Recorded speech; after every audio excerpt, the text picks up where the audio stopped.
in the studio.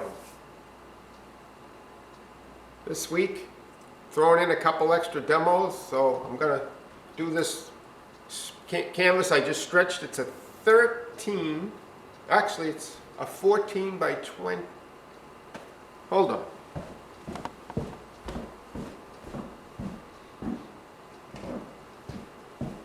I think it's a 14 by 23. Yes.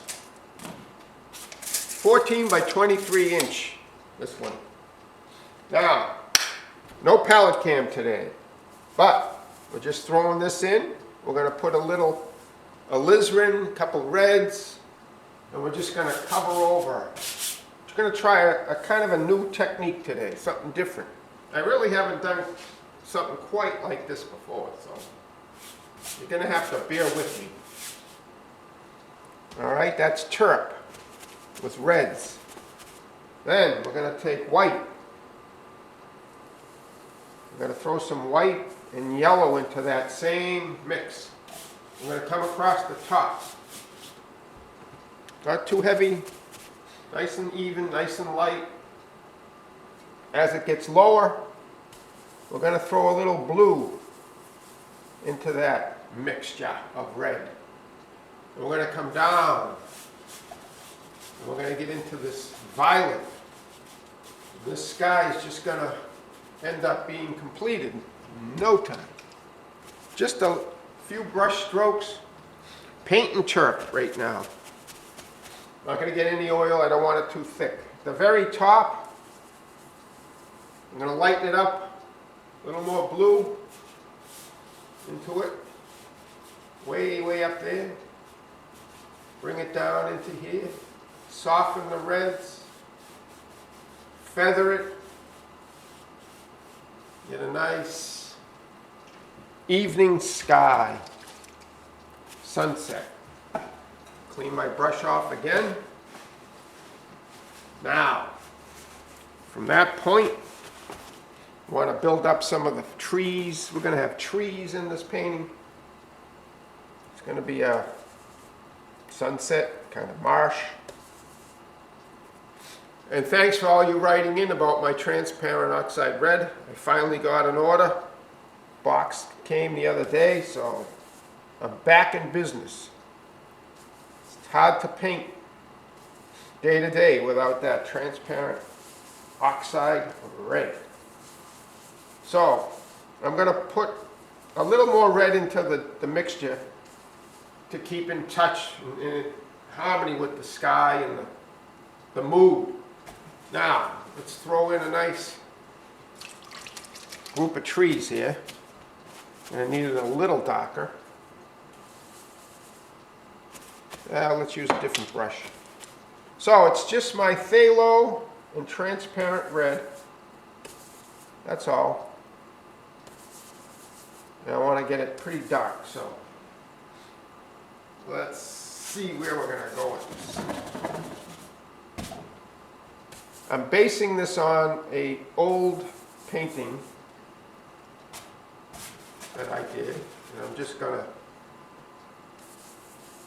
The reason I want to put the red into this is because when I touch the sky, it's going to be relatively easy to blend together. I don't care how even or uneven it is at the moment, because I can fix that. And I simply want to figure out where my lights are going to be. So I'm going to go back in and I'm going to wipe out some of the reds and redraw the landscape and soften down areas, emphasize a strong area right there. We know that's where the brights are going to be, so I might as well just put that right in now. We'll get a little of the strong red, orange, yellow, and red together. It's kind of a, I don't know what color you would call this, but a little light crimsonish kind of tone. like that. I'm going to get my land covered. I want all the canvas covered, so we'll see what develops here. So we want some ochre greens and yellow ochre into the mix. Thick, thin, textured. Leave room for some water, of course. I have to have the water. Now I'm going to put a little orange into the grasses, and maybe some reds to harmonize the painting.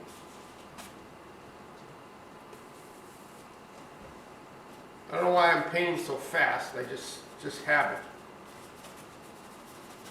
There. So what I also am going to put into this particular painting, some verticals.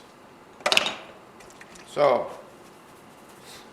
we definitely use my Pro Stroke, and we get the red and green mixture. Maybe put a little blue in it. Here's one of the photos I'm using of an old painting right here. So, yeah, let's bring up some of the verticals like that. Some can be darker than others. I lighten up the brush and kind of press hard, or let it touch lightly, get all these different atmospheric tree branches.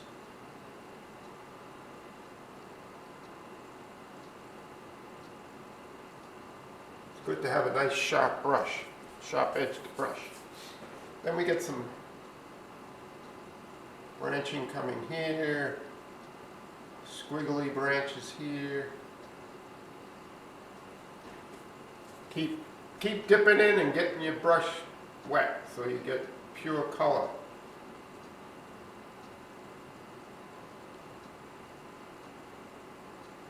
Takes a little getting used to, but you can get really good at doing these branches. Then let's edge out some of the water here.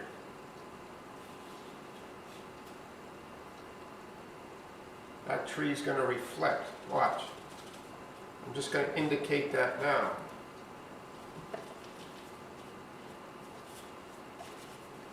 Cover over some of the white canvas. Now, I'm going to feather in some of the water. I can use my brush with the light sky color on it. I'm going to put a little Sevres blue into that sky color for the water here.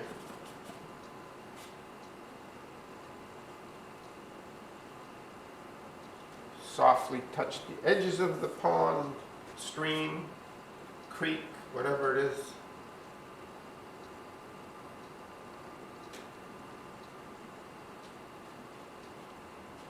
Like that. With my knife, pretty large one too at that. It's a good 3/4 of an inch at its widest. So I'm going to get that bright color that I had in here before, and I'm going to really strengthen it so I can get some kind of glow in my sky here. Something like this color here. It's a red and orange.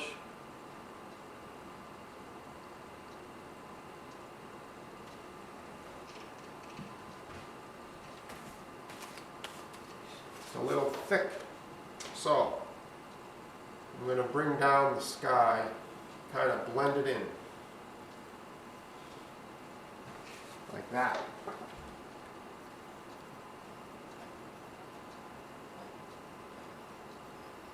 There's all kinds of stuff reaching up into the sky from the land.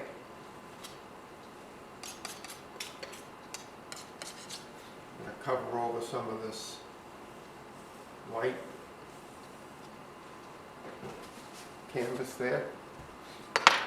I can take some of that beautiful color from the light areas and I can plug it in to the water here. Softly blend it, especially right under here. Like that. It's taking shape, taking shape. It's a very active canvas, a lot of textures, lights and darks. You can also plug in some, with my fingernail under the bounty, if I want to show any tree trunks coming up. Just wipe off some of the paint with the rag there. Now I want to put some of that, I'm going to put blue into the red, and I want to show that there's some foliage up in the sky here, like that, and a little darker maybe, with alizarin into the mix. So it's alizarin and blue, and there's going to be some coming up here. This is like a one-shot deal because you're getting paint on top of paint on top of paint. Let's see what else I have to realize on this. I'm going to edge the water a little more, just a little darker.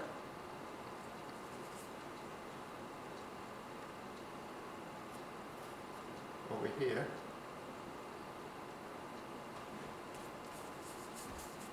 And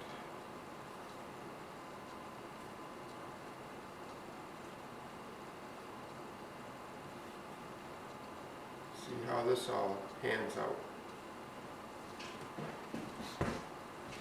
Now the edge of that water has to be much softer in places, so where there's trees coming up into the sky,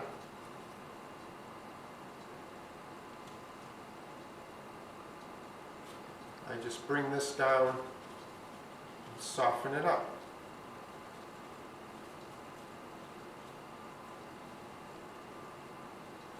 So it's a play on lights, darks, sharp, soft. Cover over some of the white still on my canvas here. Give me a little red on my brush.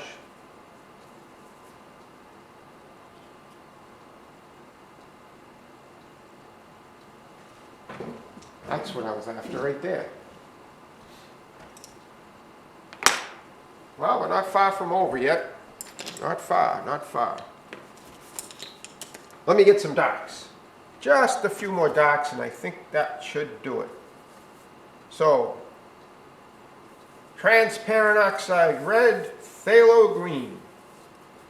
A little alizarin in there because it's going to be in keeping with a nice, rich, glowing red sunset. So I'm going to re-emphasize the darks here. Re-emphasize. Underneath the trees, draw around. There's more darks underneath here where the trees are springing up from.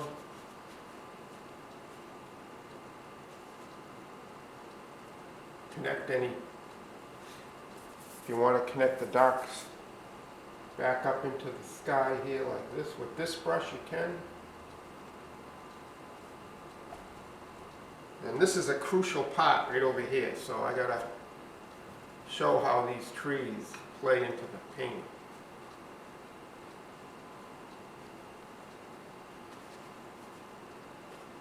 And over here,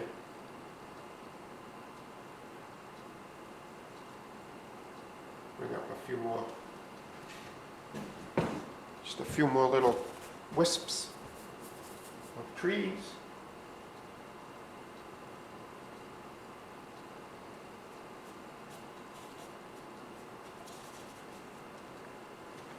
And then I can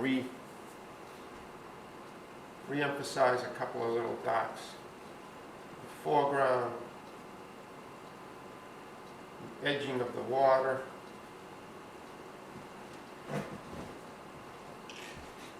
Maybe blend that just a tad more. Trying to stay out of the range so you people can see the screen here, the canvas. So let's put a little more red in here as the sun setting.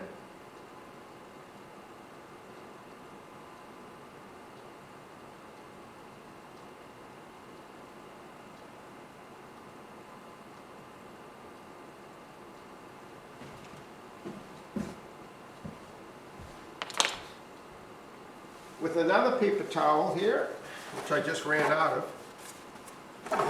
what I'm going to do is go back in and try and bolster up this light. It's still kind of gray, so I'm going to wipe off.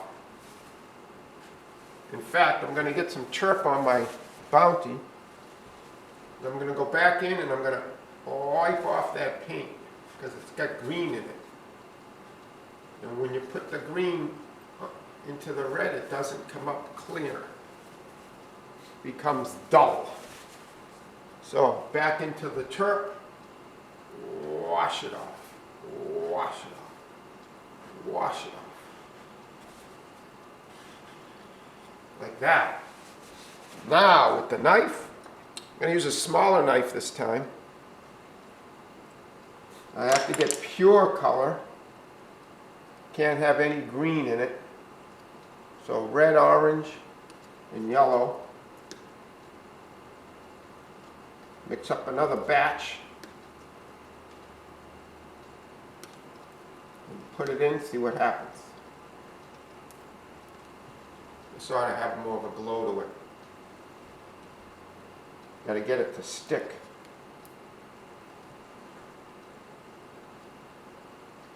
There.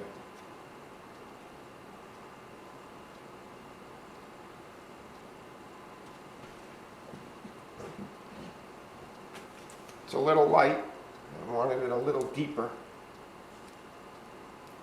We'll put some more red into it.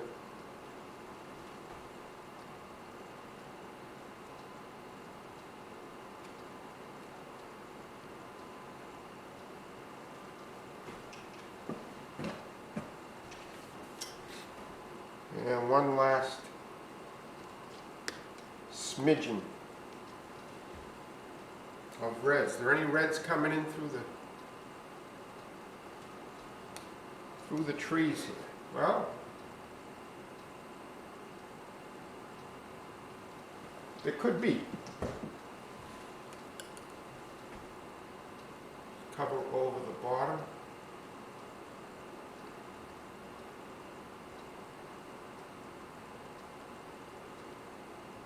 And as it goes up into the sky. Gets a little softer at the outer edges here. Scrape that off. And soften that up there. Well, the only thing I have to do now is sign it and frame it. So there you have it this week. An extra demo we threw in. 14 by 23 inch. Kind of like that size, 14-24. I'm going to do some, what size, 15 by 25s. Try some different new sizes. I'm tired of some of the same old sizes. Thanks for joining me. We'll see you next time in the studio. I'm just going to, while you're watching, I'm just going to get a little more blend up in the sky. It's bothering me just a little right here. So, put some color on it. Whoops. Boy, the greens are all over the place today.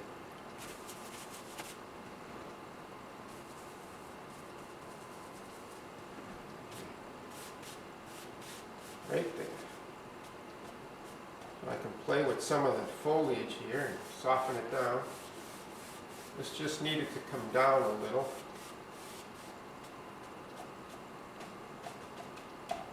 And soften those up. Yeah. You can always use a brush to do those also. You can feather on that foliage. It's got to be a bluish violet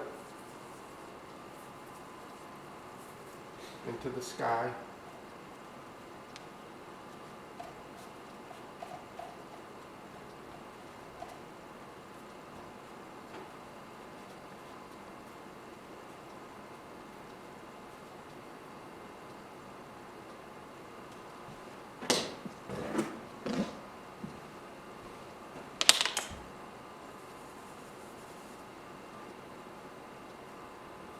Paint in and around all this stuff too. There's a lot of ways you can troubleshoot a painting too. If you're not happy with the way it worked out. So right now I'm doing a little troubleshooting here.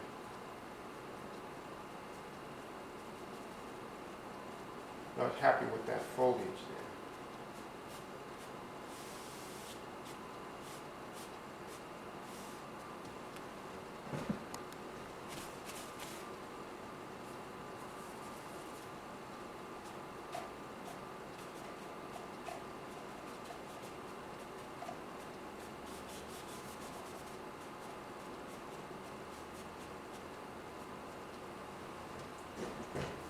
It's a little better. Redraw some of those dark tree limbs. A little more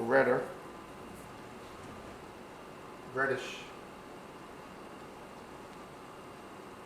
squiggly. It's good to be nervous because then you get nice tree shapes, branch shapes.